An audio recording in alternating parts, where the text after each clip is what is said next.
Is it good? Are you live, everyone? Are you guys all there already? I think you guys are there. We are live. Hello, everyone. Welcome to our weekly live training where we talk about how to train smart, use your time wisely, not get hurt, qualify for top races, and win while maintaining life balance. Yes, my name is Coach Shangri-La. I'm a 2-time triathlon Guinness World Record holder, best-selling author, motivational speaker, and high-performance triathlon and endurance coach. We also have here Coach Vinetta. Hi, everybody. And we have our special guest who we'll be introducing today, who will help us out in talking about defy the odds and finish your first Ironman 70.3 in 5 months. Let me pull that up right now. Okay. Who here wants to finish their first 70.3? Yes. How long? When did you target it? What's in your calendar? Okay. Or maybe you may have not signed up yet because you may have been going through some challenges. What are those challenges? Put under the comment down below. So for our athlete here, okay, our special guest here, he was having chronic knee pain, chronic back pain.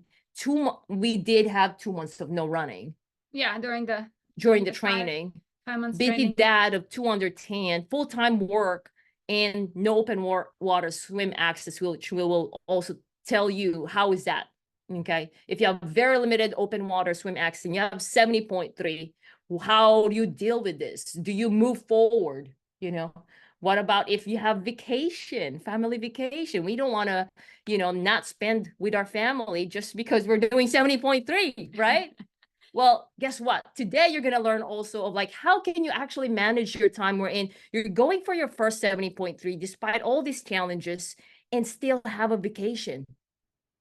10 days, 2 weeks, and then go back to training and actually finish strong and be amazed that the knee pain or back pain that you were having trouble, you're not going to feel it at the race. Isn't that amazing? Yes, let's talk about it. Yeah. So those who are joining us live, put #live so we see who is here right now. And then those who are watching this as a replay, put #replay in the comments. So who are this for whom this training is for? This one will be for individuals who are very busy, over 40, who wants to finish their first 70.3. Or if you've already finished 70.3, but you're going through many challenges. So it could be like any triathlon, but you're going through many challenges and it's just like back to back to back. Okay. And it's not, and you may think okay, am I going to move forward or not? Yeah. Okay. So maybe you're looking for methods or strategies on how to stay injury-free. This is for you too. Solutions for issues that are cropping up. Okay. If you're looking to be pumped up, for some hope, motivation, inspiration, of course, this one is for you. Our group does give a lot of that, a lot of energy. All right. So yes, we're going to be discussing how to go after your big goal that you've set for yourself, regardless of the physical, mental, time, other people, all the challenges that may come up. Okay.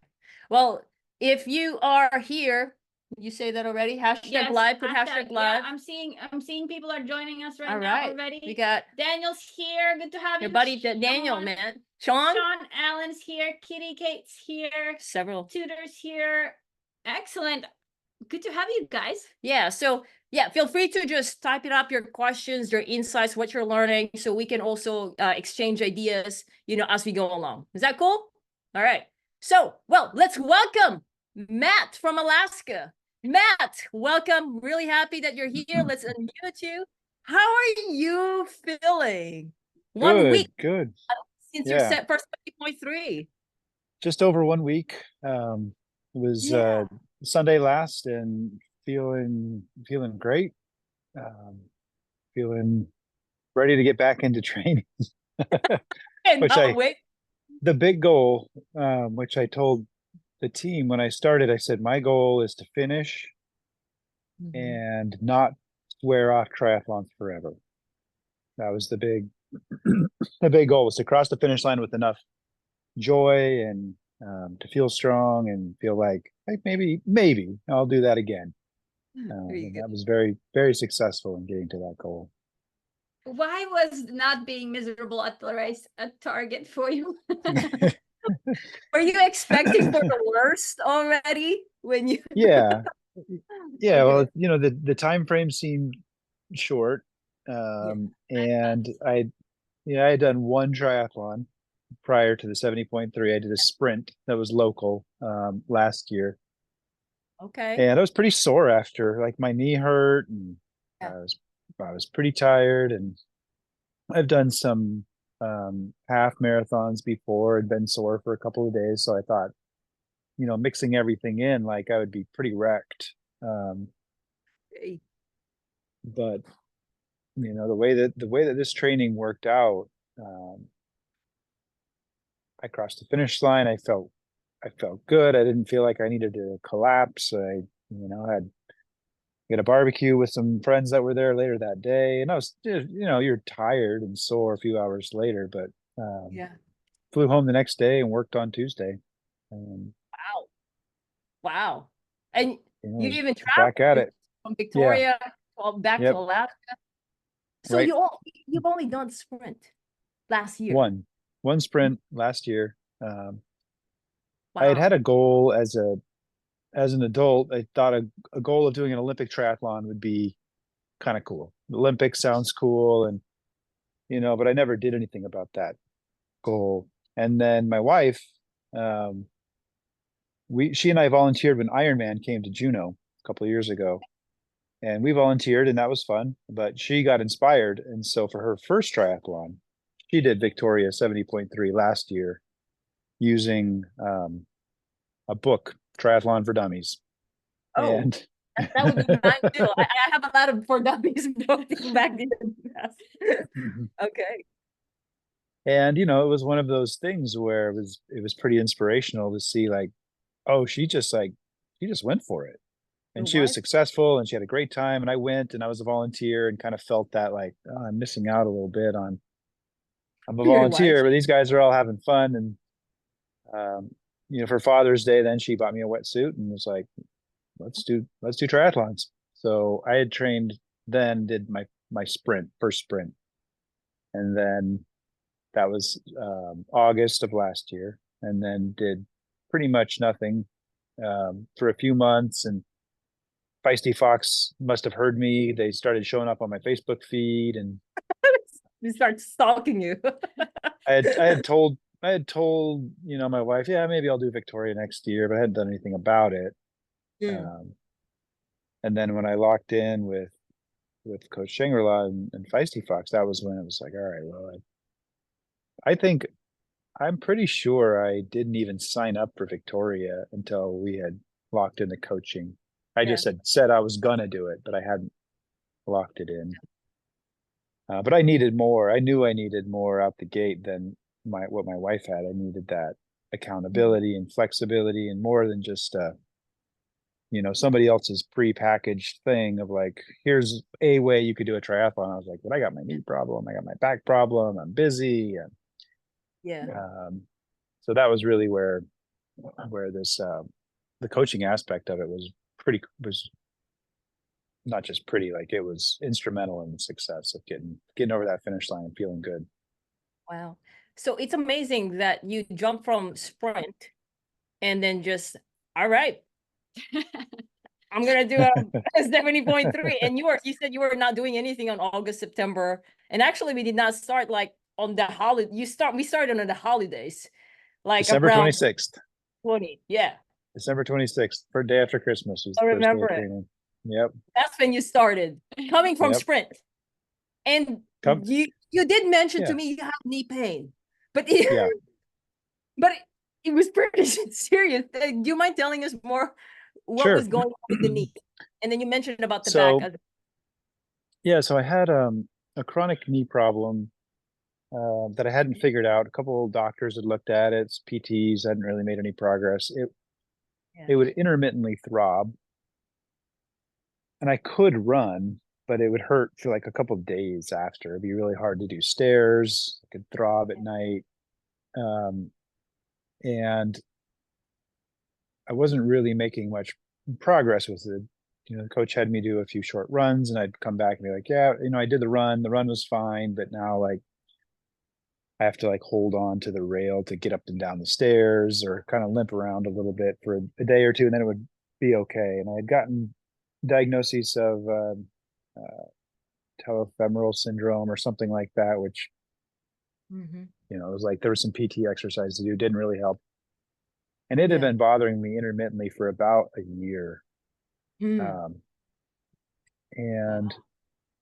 after the training started, I think it was after the training started, I had a new physician, a DO, and he started doing fascia manipulation, which helped a little bit, but not that much.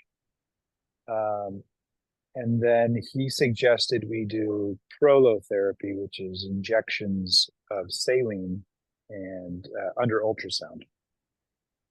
And that's when they discovered that I had a calcified piece of my tendon. So they called it calcific tendinosis or something like that, tendonitis. Calcific tendonitis.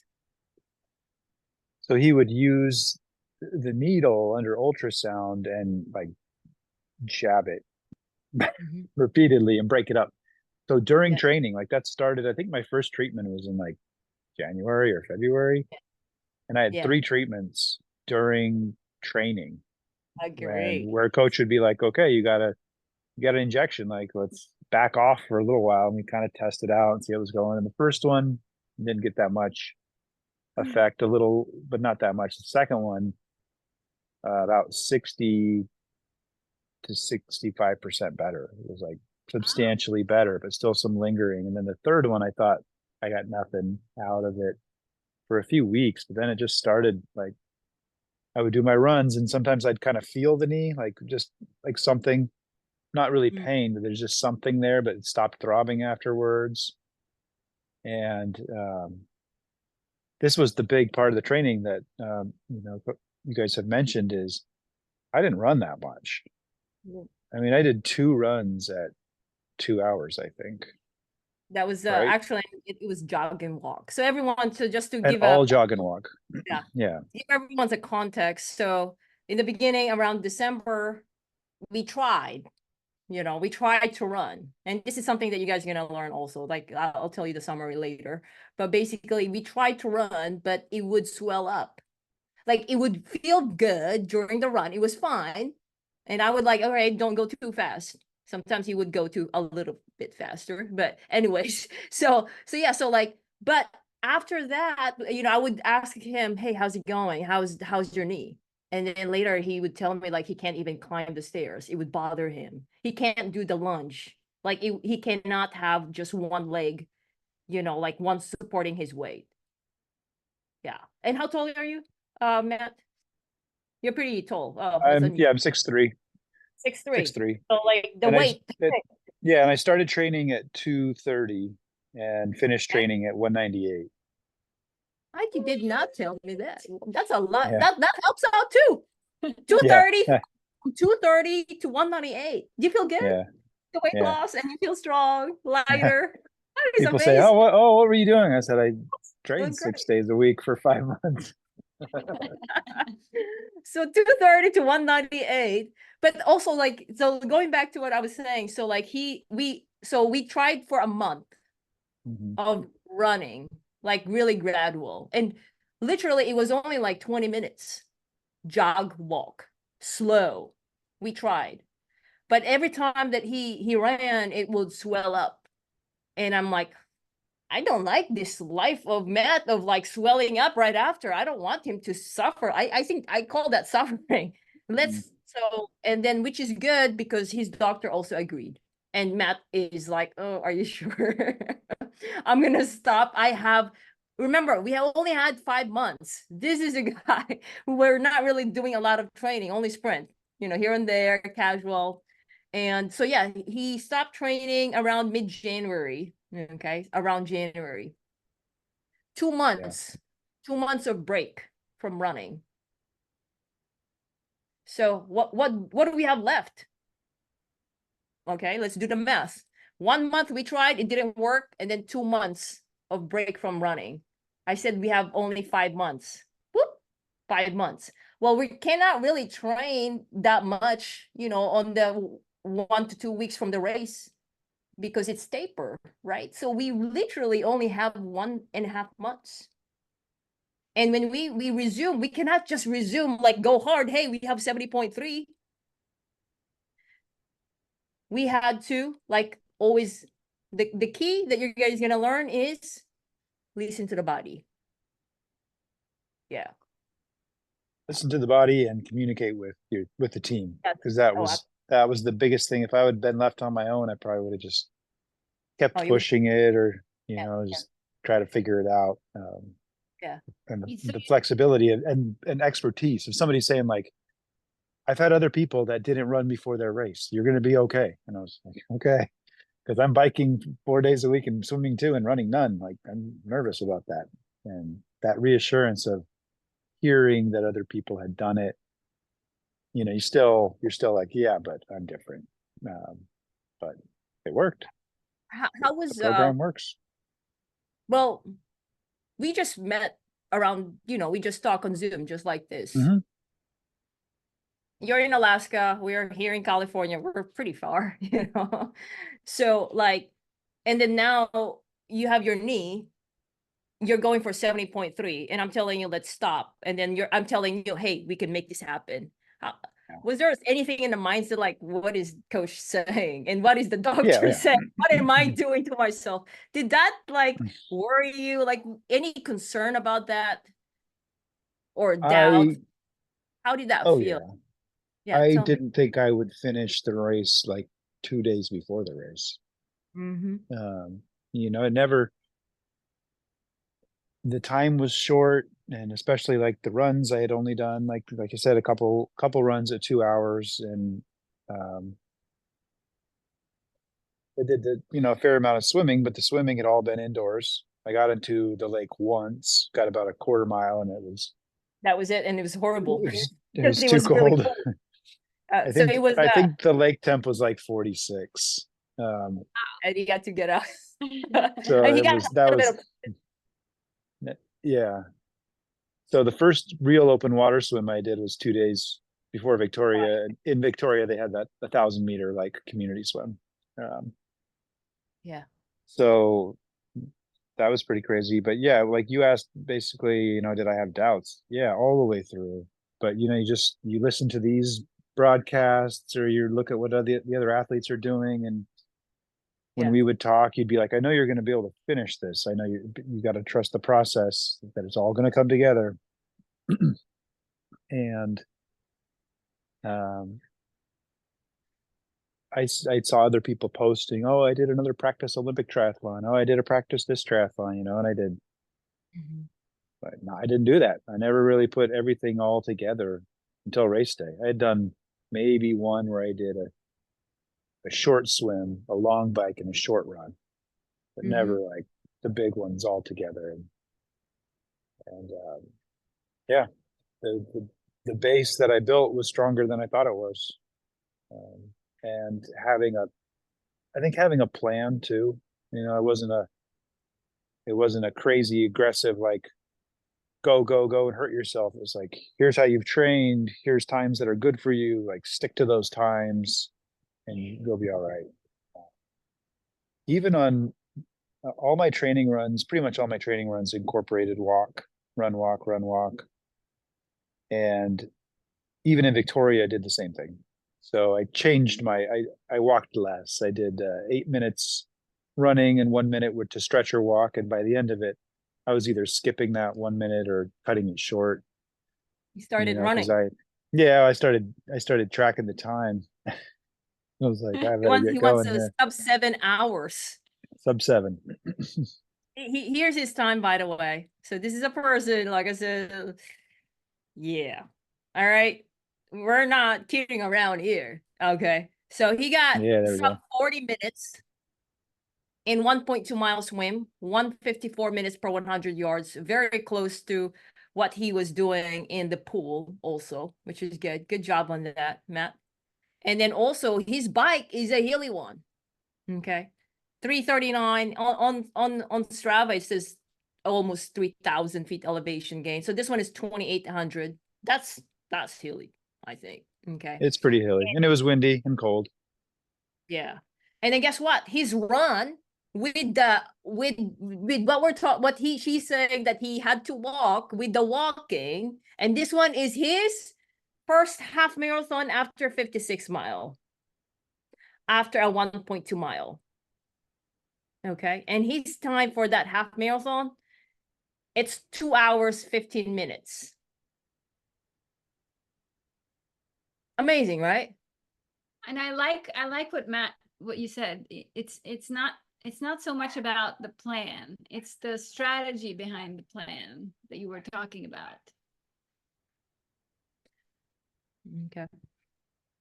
So yeah, so like yeah, so like there's strategies. He did mention that the plan helped him, but it's not just about just completing the distance. It's not about just pushing and then going more hours.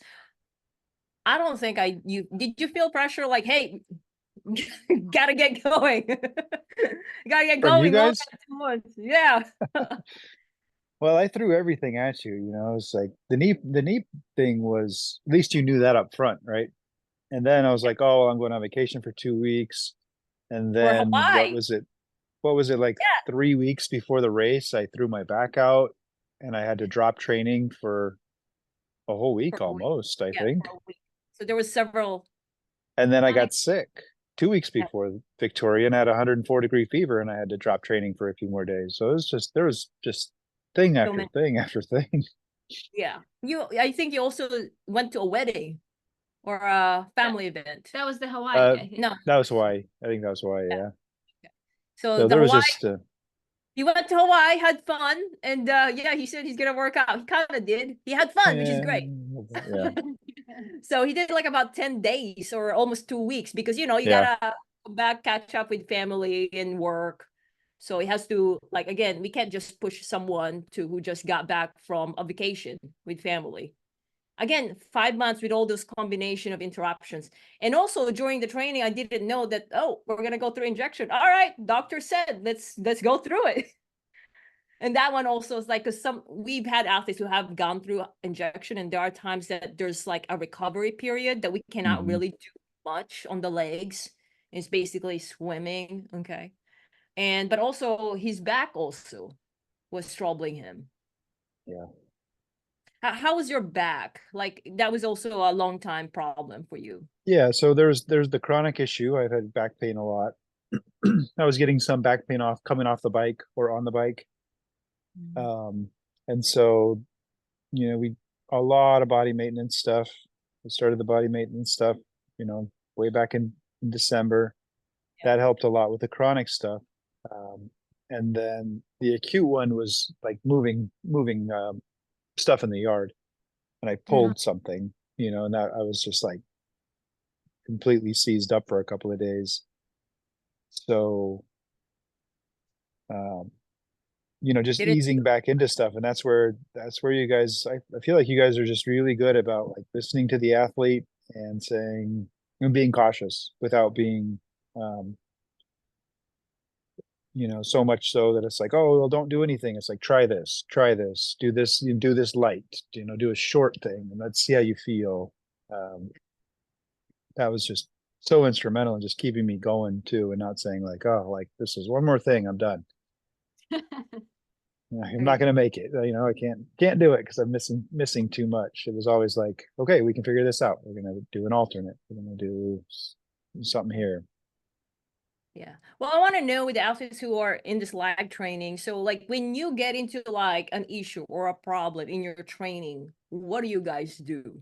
You know, for example, for me, I've had coaches as well, and they're great. But there's one thing that I didn't like back then, okay, is that they would just tell me rest. I need to do something. I have a race coming up.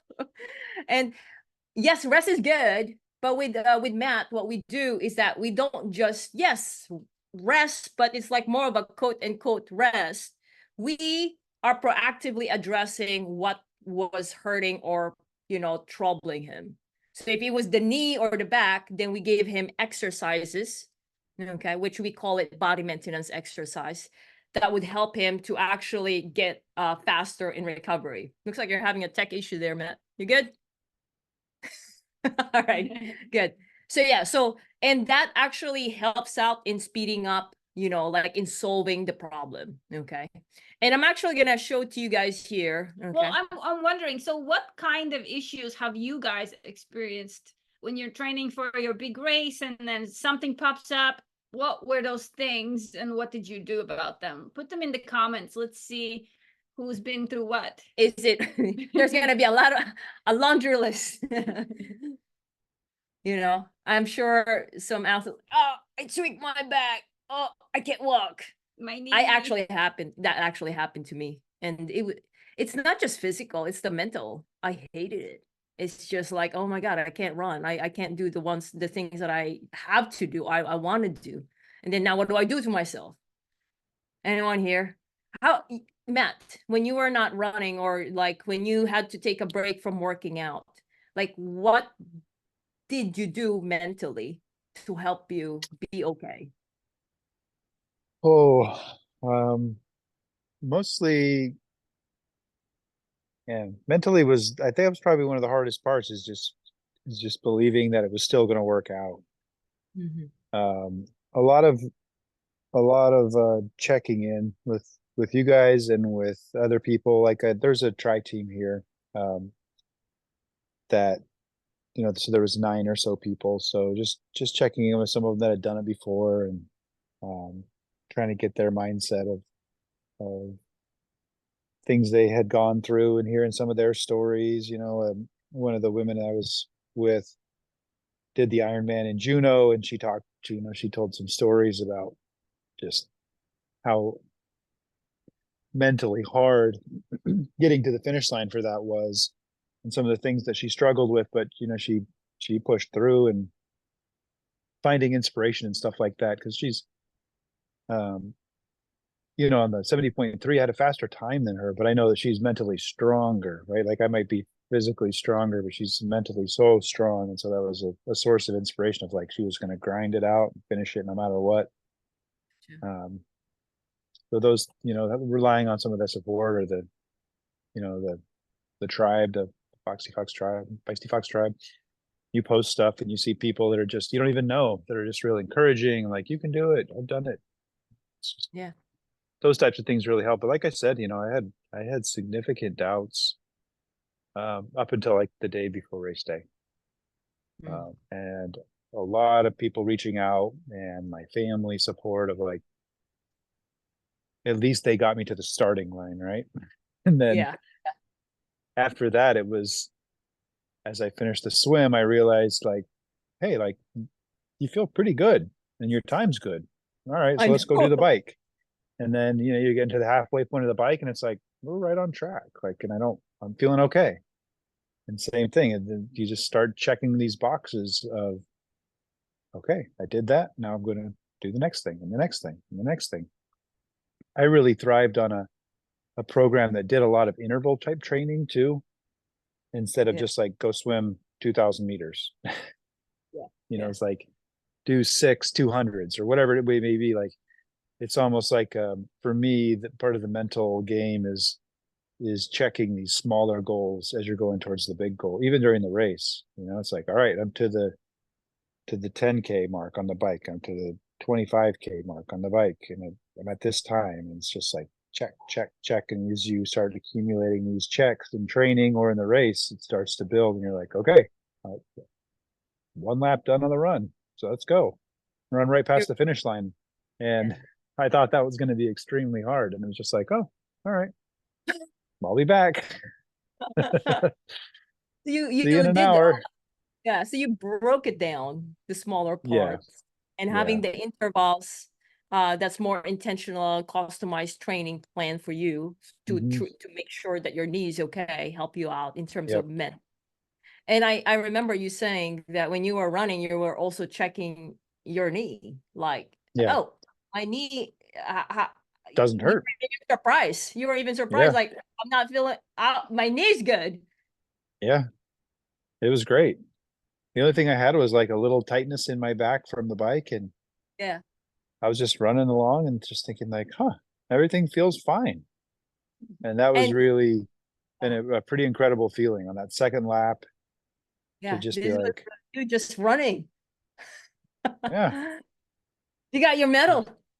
Got the medal. A friend of mine that was volunteering got to put it around my neck, and Yeah. got my wife on FaceTime, so I got to say hi to her right at the finish, and it was a pretty great experience. Yeah. Yeah. And then you mentioned that you were hitting and checking off the boxes. I mean, it sounds like you had some targets already that were predefined. Oh yeah. Yeah. Yeah. Well, so right the day before, what, 2 days before, 3 days before, we sat down, we went through nutrition, and we went through targets for the race. Yeah. So, when I exercise or when I do, I count a lot.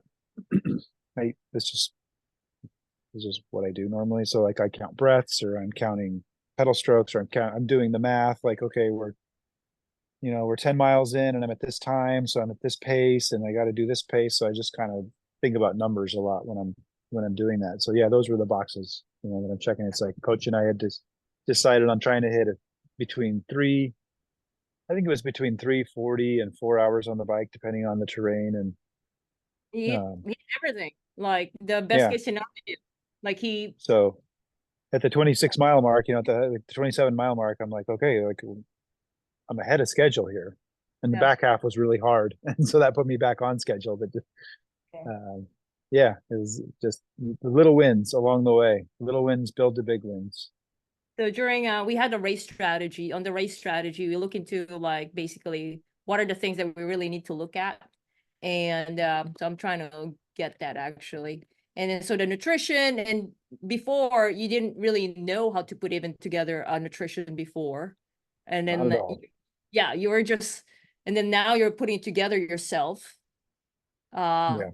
You had learned a lot of that. And then in terms of the I'm trying to get it here. And then you had paces. You Yeah. had you had Yep. very specific paces that you were hitting on all the three sports. Yeah. So like this was actually a long summary. It was about 30 minutes, but we basically went through like everything: the swim, the transition, the bike. What are the things we look into the course? What's the speed? Okay, that I need you to hit. What are the grade percentage that he's gonna see? The paces, and then we went to the best case scenario, and then and he beat the best case scenario on the 2 hours 20 minutes. I thought 2 hours 20 minutes. He got 2:15. I thought 3:45. He got 3:40. And then like I said, like you can do sub 40 minutes. He got sub 40. Where I lost best case scenario, because I think you show that now is best case was 354. I got 356 because I took 12 minutes in transition one. It's the transition that he failed. It took a bit longer. 12 I was minutes cold. over between 8 Came minutes. out of the water, made sure I had all my gear, went to the porta potties, took a little time, ate a little. Practice a little bit transition. So Well, if I had done that in part the 6 minutes planned, then I would have beaten it by a lot. Yeah. One of the things that we didn't discuss yet are the feedbacks. So for every workout that he does, our coaches, specifically me, I'm the one who's giving feedback on him. So he gives feedback, and this is the feedback, for example. It's a comprehensive one, and there's a lot of going back and forth. And we're talking about just one workout here. About the bike, solving the bike, and then back, going back and forth. And besides that, in regards to the nutrition, I'm going to just pull that out as well. We've taught Matt to put together his nutrition, that every workout, especially the one that are longer. Okay. So like right here, let me see. Okay. So my recommendation is like during the workout itself, like you would want to start dialing your nutrition. As you can see, there's Bike Focus, February 17, 2024. And then there's 225. So every time he goes for a longer ride, and then there's Victoria, there's the mock try, we're looking into together in terms of like the nutrition part. So the nutrition is something that's that I strongly recommend you guys also take a look at, because that's important. So race strategy, nutrition, the training, they're very important. Okay. Is there anything else that you think that helped you out also, besides what we have talked so far? You know, for me, the things that I was most focused on was the personalized stuff. That's just better for me, more motivating to know like somebody's responding to my exact workout. But Yeah. what I realized as I was going through the program is I used probably less than 50% of what was available. Mm. I mean, there is so many training videos. There's so many things Vanetta invites, oh, we got this going on. We got this going on. Here's another meeting. There's the live And, call. most of them I missed, the live calls and the PTs that sign on and the yoga that sign. Like, there's just so many resources. And I used a lot of it. But just tons of technique videos and body maintenance videos and things. It was like, man, I barely touched it and I still felt like I got my money's worth, but you could get so much more if you had more time. One of the things you put on the flyer for this was like busy parent, not that much time to train. And that was a big fear going in, was like, I don't want to just disappear as a partner and a parent for 6 months so I can train for this thing. But I was able to fit in what I could fit in. And, I prioritized like workouts, number one, body maintenance, number two, calls and videos and things like that, was third. And, but I got what I needed. There was more though. I mean, I could go back through the site and probably learn for the next year. Yeah. Well, I'm really, really happy. Definitely, having a family time while you're going for a 70.3 and also still dealing with some knee and back issues, right? And it's your first. You did not do an Olympic. You only did first sprint, Sprint right? to 70.3. Yep. And you were able. I'm so glad that we were able to do it together as a team, because you were able to spend time in Hawaii. And also attend with, I think you had some gathering with another friend for a weekend, and you would tell, hey coach, I gotta go next weekend. Sorry. Oh, all right. Oh, all right. Let me crunch the plan. What would work for you? How many hours can you work out? Can you really work out? I want you to have fun. So that's what I was telling him. Like, all right, well, we have 70.3, but I also want you to have fun in Hawaii. It's really up to you. Right. I want him to work out, but I don't want to force him. I want him to have fun, because if I'm the athlete, I want to have fun too. I don't want to be thinking about like, oh, but my kids are here, why not? Yeah. Well, let me summarize this one so athletes can actually see like what did we just talk about. Before you do that, I see some challenges that people put in. Tudor says there's nothing that Volatran, duct tape, or safety wire can't fix. And Alan says lack of sleep because so excited for the race next day. Did you Nice. did you go to sleep okay? I slept pretty decent the night before. Yeah. Yeah. It was just an early day. We had a great person though in our house. We had a support person. And so like she cooked us dinner the night before. She had breakfast ready at 3:30 in the morning when we were all getting up. It was great.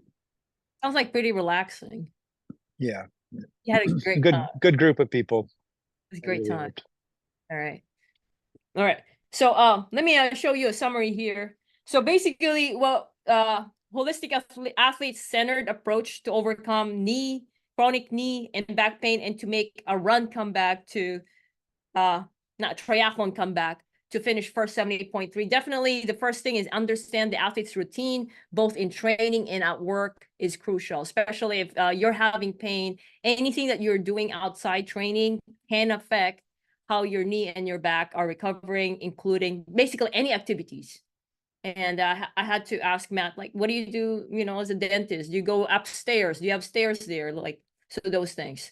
Effectively train with quality. Okay. So this one talks about like how he trained. It talks about like, part of it is having a good plan that addresses technique. The workout volume is very important. You don't want to just go distance, because as he mentioned, intensity, intervals, duration, combination of different types of workouts. structuring workouts to balance stress and recovery, and definitely feedback and analysis. Quick one. So how to effectively train with quality. What Matt didn't know, he was doing this one. I'm going to show in a diagram. So athlete completes custom workout, not a generic, because for him, it is very important with the personalized one. Okay. Because next is that what he does is that he gives feedback, his reflection of what happened. Okay. So athlete gives feedback. What is that feedback? Well, there is already, we use Training Peaks. The Training Peaks already have the data. What Matt would give is that, how did it feel? How did you feel, Matt? The RPE, or rate of perceived exertion. That's not something that a data can really, you know, like clearly tell. Okay. Nutrition as well. So he shares that. So I know, did I do the workout right? The execution of the workout. Okay. So there's description there. I mean, there's details, but then we want to make sure that the athlete did the workout. How's the mindset and confidence? Was there pain and discomfort? Again, this is not something that a data would say. And then the energy level. Okay. So these ones are very important, you know, when you're doing your reflection. Okay. If you have a mentor, then my suggestion is that cover this so you can reflect. And he was doing that almost every workout. It doesn't need to be long, you know, as long as it's complete. And if he doesn't, you know, like if there's something that I am interested or like I really need to know, I ask more. The next thing is that I analyze the data, I teach. Okay. It's not just giving the workouts. That's not us. Because what we do is that we want the athlete feeling that he understands his body, he sees the connection, and not just, you know, okay, let me just check the box without really understanding what really is happening. And then give feedback, next steps. Now, for us, we don't have a pre-made plan at all. What we do is that we need the feedback first before we can design next week's workout, which perfectly works for athletes who are very busy, you know, who has, you know, like this knee pain or something that's going on with their body, or like travels. So, and then also we can make the most out of it, because, you know, if we want to push, for example, Matt is going well, you know, on the bike, on the next week, I'm going to push him on the bike more or on the swim more, because I want him to be motivated, because I want him to focus on what he can really do strongly. So now design next week's workout based on last week's result and athlete's availability. Very important. If you want to be an athlete, like more of like, all right, I can do this one and I don't have to drop everything that I have. Drop all right. the family. Drop the family. Then you would want a plan that works with your schedule. And then also, you know, like that it's customized and personalized to you. And then that repeats the cycle. And then the workout, it's not just completing the distance. What we did is that we did the technique for the swim, bike, and run. The speed is basically the pacing.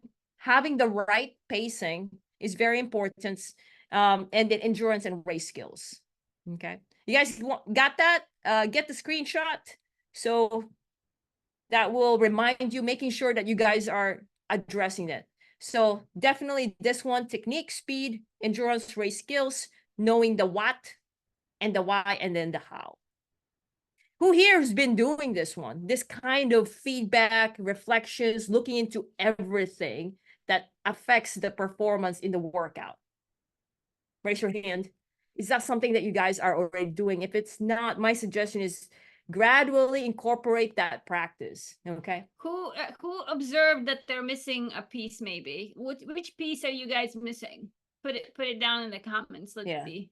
Now, a lot of athletes just focus on the training. Training, yes, definitely have to be with quality. For Matt, it worked because even with 5 months, but not really 5 months, I don't know how many weeks that he was training, but it worked because he was training with quality. Every workout, he's getting something. Every workout, he's giving feedback. We're understanding his body. It's not junk miles. Not junk miles. There's a lot of in-depth in it. Okay. Now, yes, you got to train. But it's not just training. Okay. What we do is this. Training is only one part. Okay. So training is only one part. Check if you have an online plan, but I hope that plan is the same as what we do have. Okay. Something personalized for you. Well, we need to also address the nutrition, and it's not only on race week. It's especially if you have longer than 90 minutes, you got to address your training nutrition. It affects your recovery. Yeah, we showed that before for you guys. You saw there That's was cheap. a lot of tabs there for Matt. He was trying it out in all of his bigger workouts. Yeah. And then he mentioned about the body maintenance. He was doing a lot of the body maintenance to help his knee, the back, and to basically get him stronger, prepare him for the running while, while he's waiting to run. So we're preparing his body, so this is something that we're doing while he's on break on the run. Okay. Mental fitness, that's something definitely I understand fully of what an athlete who cannot do what they want to do. And that's why there were a lot of check-ins. Okay, I don't want mindset of Matt to go down. There were a lot of check-ins. The race strategy, this one is based on real data, based on how I've analyzed the data overall, and then give the athletes targets. And I see a lot of you guys are putting in the missing pieces for you guys. I see endurance is missing, speed is missing, training in quality, could do better with nutrition. Okay. All right. He mentioned about the body maintenance. So just quick one. Body maintenance is not just stretches, but basically it's different modalities that we do with the body maintenance. It's proactively targeting weak areas through soft tissue maintenance, mobilization, strengthening, and functional movements. This one is a typo error. And then also what you do outside training affects your body. Okay, good.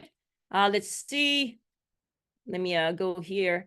And I cannot take all the credit because, like our registered dietitians, sports psychologists, technique analysts, personal trainer, also physical therapist did help. So not just me, even the specialists and the team, the community helps. So let me see. I hope Matt is still there. Let me see this one here. I'm still here. Okay. So have you noticed a change in the confidence, Matt, in regards to triathlon? Because when you're going in, it was like unknown. Can I even run a half marathon? Yeah. Well, the confidence is high enough that I'm going to try to do it in August. Local 70.3. Another 7 in 2 months. In 2 months. So yeah, one of those things I think where you come over the finish line once and you're like, oh, okay, I can do this.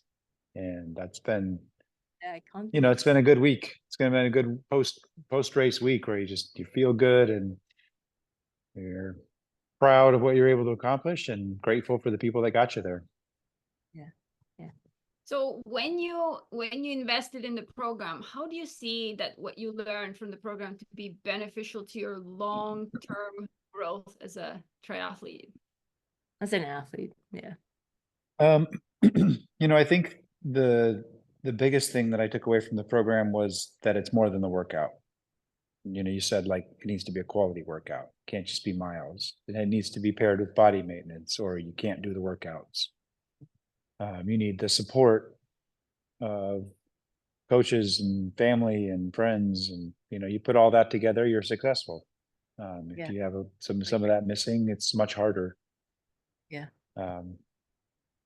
So yeah, having that personalized approach for me at least was critical. It was that's what I needed. I needed someone that would say like, I'm holding you accountable, but also I'm here to help. I'm not just like, you're bad, you didn't do your workout. It's like, why didn't you do your workout? What can we do to change so that you can do your workout? What's, something hurting, is something come up, let's figure it out together. That's been huge. And that was worth all of the cost of the training. Have that. I do think you had a great team surrounding you. You surrounded yourself with a great team, with a good doctor. You just met a good masseuse also, which is team there. Yeah. Awesome. Last question. If you go back to couple of Or 5 months. 5 months, Yeah. knowing what you know now and thinking about going after the next 70.3, what would you tell the old you before this transformation to train to make your training path much smoother? Oh, I don't think you would have believed it, you know. I think it's one of those. I was like, "Don't worry, you're gonna do this." I think a little bit of that trepidation is motivating, as long as you put trust that the people that are training you have been there. You know, you still, I think you have to experience it for yourself, and you go back in time and you're like, "Hey, don't worry, this is going to work out." I'd probably been like, "Yeah, whatever, future self, we'll see." So, but trusting the process, you know, that maybe that's what it would be. Trust the process. It has worked for others, it'll work for you. Yeah, yeah. All right. Well, everyone, if you guys have been inspired, this is what we do with in Feisty Fox coaching. We help busy high achievers just like Matt finish their first 70.3, despite of all the challenges. Despite of all the challenges. And if you are ready, okay, to take on to the next challenge, feel free to put hashtag game plan under the comment, and we'll be able to talk to you more and talk about your goals. And let's see what's next for you. Yes. Okay. Put hashtag value for Matt if you found this valuable. Let's put down what are the top two things that you learned. Let's see what those were. What your biggest things that popped out for you from this training. Yeah. I want to know what all of you guys got out of this. Matt, before you go, just last one. She said last. Yeah. She said last. All right. What would you advise for athletes like yourself, you know, like going for 70.3 and, you know, probably going through several challenges as you did during the training, or maybe they haven't signed up yet because they're like, there's this doubt, there's this unknown distance, there's a scary distance, or like their fear of like, how about my family? How about my work? Can I even do it? Yeah. I would How about say you? don't do it alone. Don't do it alone. Don't do alone.